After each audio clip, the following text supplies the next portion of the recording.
એક એવું જળાશય જેનો વિસ્તાર લગભગ 600 ચોરસ કિલોમીટર છે, જે 3.31 લાખ હેક્ટર જમીનને સિંચાઈનું પાણી આપે છે અને જેના પાણીથી માત્ર ખેતી જ નહીં પરંતુ વીજળી અને પીવાનું પાણી પણ મળે છે.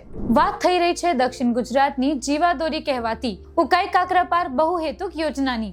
તાપી જિલ્લાના સોનગઢ તાલુકામાં આવેલો ઉકાઈ કાકરાપાર બહુહેતુક પ્રોજેક્ટ દક્ષિણ ગુજરાતની જીવાદોરી કહેવાય છે. આ યોજનાનું કામ વર્ષ 1949માં શરૂ થયું હતું. પહેલા તબક્કામાં 1949 થી 1954 દરમિયાન કાકરાપાર વીયર બનાવવામાં આવ્યો. ત્યારબાદ ઉકાઈ બાંધનું કામ શરૂ થયું અને વર્ષ 1972માં બાંધકામ પૂર્ણ થયું અને વર્ષ 1973માં પહેલીવાર ઉકાઈ જળાશયમાં પાણી ભરવામાં આવ્યું. આજે ઉકાઈનું જળાશય લગભગ 600 ચોરસ કિલોમીટર વિસ્તારમાં ફેલાયેલું છે અને સૌથી મોટી ખાસિયત એ છે કે આ પાણીનો ઉપયોગ માત્ર એક કામ માટે નથી થતો. સૌથી પહેલા વાત કરીએ ખેતીની. ઉકાઈ યોજનાથી 3.31 લાખ હેક્ટરથી વધુ જમીનને સિંચાઈનો લાભ મળે છે.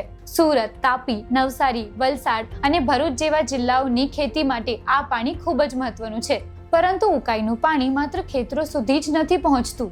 આ પાણીનો ઉપયોગ વીજળીના ઉત્પાદન માટે પણ થાય છે.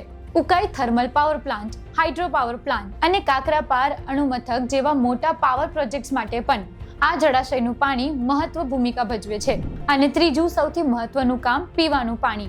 સુરત, નવસારી, વલસાડ અને ભરૂચ જિલ્લાના અનેક શહેરો અને વિસ્તારોને પાણી પહોંચાડવામાં આ યોજનાનો ફાળો છે.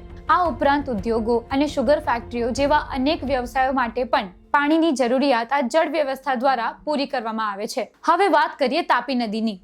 મધ્યપ્રદેશના બેતુલ જિલ્લાના મુલતાઈમાંથી નીકળતી તાપી નદીની કુલ લંબાઈ લગભગ 724 કિલોમીટર છે, જેમાંથી 214 કિલોમીટર ગુજરાતમાં વહે છે. અને આ જ તાપી નદી પર બનેલું ઉકાઈ ડેમ આજે દક્ષિણ ગુજરાતના વિકાસનું એક મહત્વપૂર્ણ કેન્દ્ર બની ગયું છે. તો ઉકાઈ માત્ર એક ડેમ નથી, આ છે ખેતી માટે પાણી, શહેરો માટે પીવાનું પાણી, ઉદ્યોગો માટે જળ સ્ત્રોત, વીજ ઉત્પાદન માટે આધાર અને પૂર નિયંત્રણ માટે મહત્વપૂર્ણ વ્યવસ્થા.